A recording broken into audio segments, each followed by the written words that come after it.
else to get united. Like, what we gotta do is meet everybody on 149th Street at the bench. Here on the channel, we're extremely community oriented, and I try to focus these videos around questions you guys currently are asking me. So in today's video, I want to go ahead and give you guys some really actionable, very easy to follow tips you can start applying to your hand styles right now. And we're going to do this by breaking down a lot of incredible graffiti artists' tags. And we're also going to check out some tags from newer graffiti artists in order to kind of see where it is they went wrong. Hopefully this will help you guys kind of see how things are done correctly, that way you can apply some of those fundamentals to your own hand styles. And keep in mind, we're not talking about copying any of these tags, we're talking about learning from them. So who better to start off with than Bates? Bates is an incredible graffiti artist. He's amazing at pretty much everything as far as graffiti is concerned, everything from hand styles to pieces. And what I love about this is the fact that it's extremely simple, but it flows oh so well, and he adds just a little bit of style in there in order to help spice things up. And notice the style isn't dramatic, it's not overzealous or way over the top, it's really minimalistic. All he really did was just angle a bunch of lines this way. He doesn't really need anything else, so when he does his B, it drops down like this, and then the A's horizontal line reflects that same kind of angle. And this is something you see throughout all of his letters. But notice that his baseline is still pretty consistent, more or less. Right? The baseline is where the bottoms of your letters are going to rest. And this is important in order to keep that kind of level feeling to your letters overall, and your name overall. So he does a great job with that. Try it out in your own tag. Just try to go ahead and angle like this in your basic hand style. And keep a basic print font and see what that does to your tag. All the while keeping the baseline nice and straight.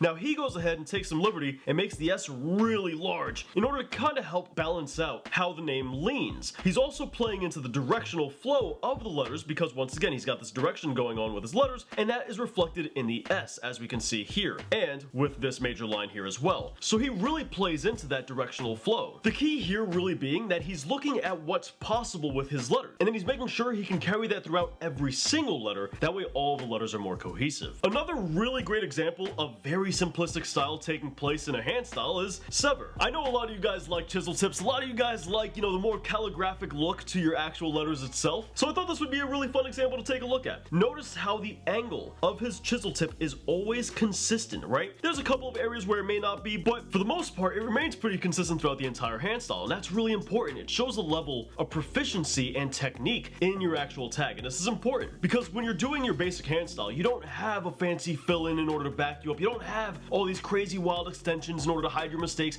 you don't have anything but your fundamental knowledge and technique. So if any of those things are lacking, it's going to show like a sore thumb. Having that confident and efficient technique with the chisel tip gives that authentic feel to the calligraphy look that he's going for here. But furthermore, look at this constant angle downward that he has for the letters overall. Now your baseline is malleable. It doesn't have to be a perfect horizontal line, right? You can tilt it one way or the other. All that matters is that your letters abide by that baseline, and his do exactly that. So despite the fact that the baseline is tilted, his letters still abide by it pretty well. And your underlines suggest your baseline. So when you have your underline all the way like down here, it doesn't really make much sense. This is something a lot of newer graffiti artists do. But also, check out the negative space on this hand style. He allows each letter its own space to breathe. Understand that negative space is how we actually create our letters. If it wasn't for negative space, then we wouldn't be able to have the letters actually show their letter structure, right? This whole entire area is really important in order to separate the S from the E. And he's really careful to make sure every single letter gets their own allotted negative space. A lot of newer graffiti artists, they would have taken these letters and put them right on top of the other, which would have cluttered the actual letter structures and not allow the letter structures to actually form. And I think one other really important thing we can take a note from his hand style here is the fact that each letter has a nice lean to it that leads right into the other letter. This creates a sense of uniformity through the line uniformity of each letter, right? So the letter positioning was used in order to create a line uniformity, which increased flow overall throughout the entire hand style. And that's really important. That's something that's going to help a lot of you guys out. That much I can say for sure. Try it out in your own tag. See if you can just lean a letter to the side and try and make all of your letters have that lean and see what that does. Once again, we're not adding anything crazy, we're just leaning the letter. That's it. Sometimes that's really all you need.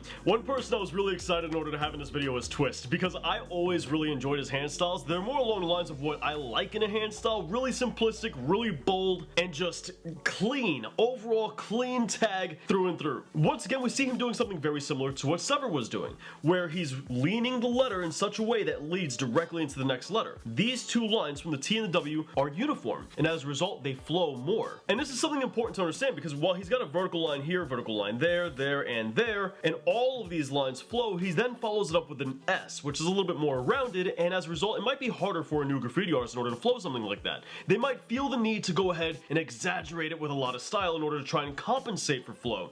But understand, this is a mistake. You don't want to do that. Why? Because what Twist understands and what many other experienced graffiti artists understand is basic print font like this flows automatically without you having to do anything. You don't need to try to make that flow. Also, just because this has kind of been a theme throughout today's video, check out the baseline. Here the baseline is more arc, and what happens? All of the letters follow that arc. Now here we got Zephyr. Zephyr has one of my favorite hand styles in graffiti, hands down. Because for you more intermediate to advanced graffiti artists, adding style to 1 or 2 letters can really help your tag pop. But if you're new to graffiti, you might want to stray away from this and just focus on, once again, the basic prints font. But once again, for you more intermediate or advanced graffiti artists, something like this would really do well for you. So here we have his Z, right, for anybody who can't read it. He's got his E right here. Notice this is all basic print font, nothing fancy happening here. He's got his P right here. He's got the lowercase h, and then he starts to kind of add a little bit more flair to the Y. Now the Y still is your basic font, nothing crazy happening here. The Y comes down, shoots over, and then it leads directly into the R. Notice the line order here. Let me go ahead and get rid of the Y so we can see, but the line comes up, goes for a hairpin turn, swoops down, comes around all the way up to make the bowl of the R, and then shoots for this huge flourish at the end here. Now this helps the R in order to pop out a lot. Not only that, it's gonna help balance out the opposite side with the Z.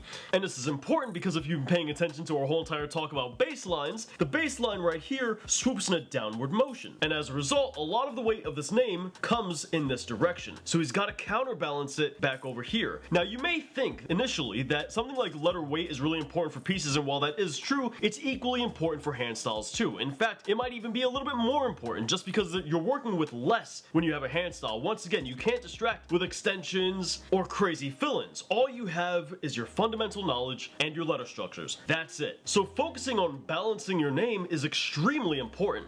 With Zephyr here, he has a general left lean to most of his letters, right? Look at this left lean. The R plays into that as well. Despite the fact that the R is adding weight to the right side of the name, it still has a serious, drastic left lean. But this left lean is exactly how he's able to add weight to the right side. Let me explain. With this left leaning R, he's able to take the leg of the R, shoot it upwards, and have this massive flourish for the R shoot under in a more straight manner, like this, which this line right here has a little bit more of a right lean, and it's a very big, very bold, very strong, very heavy right leaning line. It swoops underneath the baseline, which once again adds a bunch of weight, and continues its flourish, which once again adds a bunch of weight. So had we taken this R and we instead rotated it to be more like the other letters, you'll immediately see that it doesn't quite work out. It doesn't really flow anymore. It doesn't work the way it should. And that's why the R leans hard to the left and adds a lot of weight to the right. Once again, this is an example of something that a little bit more of an advanced or an intermediate graffiti artist would be doing. This is not something a basic graffiti artist would be doing. But I wanted to include it just for you more experienced graffiti artists. Talking about more experienced graffiti artists, this is a great example of, once again, not only the very topic we've been kind of harkening on here in today's video with leaning your letters and having flow with that lean, but it's a great example of consistency. And notice how he starts the M off. He starts it with that right there. That nice, beautiful hairpin turn, which once again is present here in the C. Consistency, it's king. He continues for the M, nothing super fancy, keeps a basic print font O, basic print font N. Remember, you don't need to stylize every single letter. You can keep things pretty basic and get away with it. The A, once again, basic print font throughout, but then on the final A, he's got a little bit more negative space here on the right-hand side. So what has he decided to do with that? Instead of settling for the horizontal line right here, he instead takes the right side of the A, shoots it back up, around, and right to the center. Now he's able to do this because that's the very last letter in this top word. Notice that's not happening here. This does mean that now these two A's kind of don't have that letter uniformity that you might have expected, right? So which means he's got to go ahead and use something like this somewhere else in the hand style. This cannot be the only example of that. And what do we see happen with the S? Well, this straight line that comes down happens very similarly right here on the S. This same arc that happens there,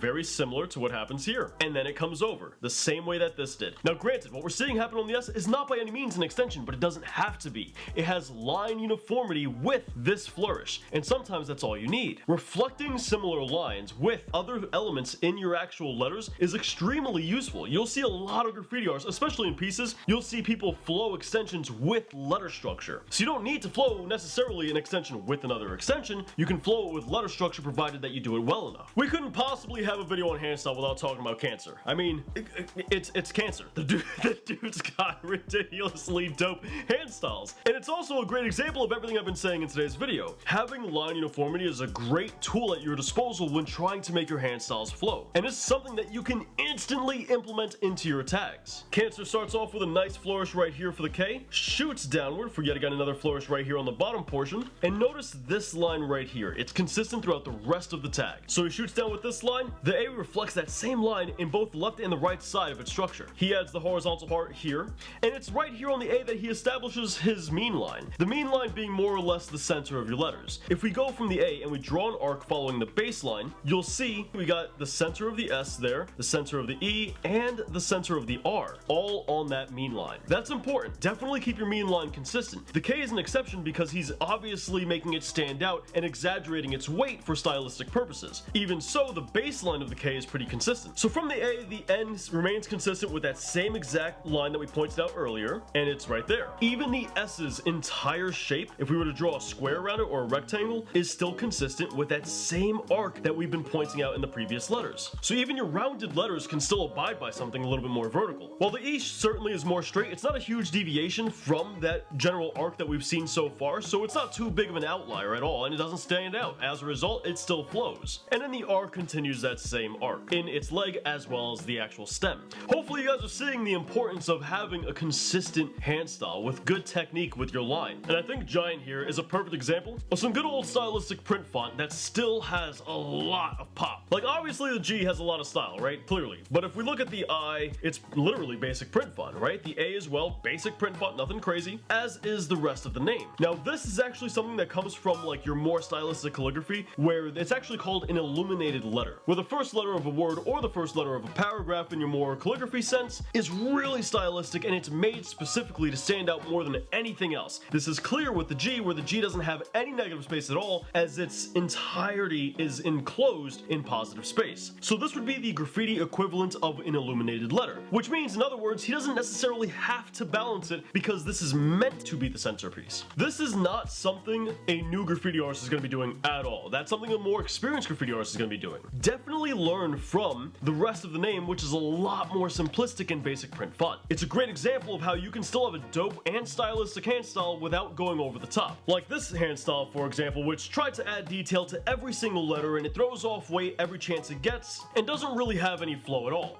Or this hand style, for example, which once again tried to do the very same. You can immediately see how something like this doesn't appear at all, not in letter structure or extension anywhere else on this hand style. The D has almost no weight at all whatsoever and has no line uniformity at all whatsoever. And these are the kind of stylistic traps you want to avoid with your basic tag. You really want to kind of try and stay away from the visual white noise that is style, because that really only becomes an obstacle in your way from progression and learning. But dudes, hopefully today's video went ahead and helped you out. If it did, be sure to let me know your thoughts in the comments down below, and especially if you're more experienced graffiti artists, share some tips that you have for us. But check it out, if you want to learn some more about graffiti, I got the best how to do graffiti tutorials right here. We got even more tips for hand styles and a bunch of other tutorials you might find useful. And we even have more graffiti content right down here. But with that said, I'll catch you guys next week. Thanks for watching. Peace.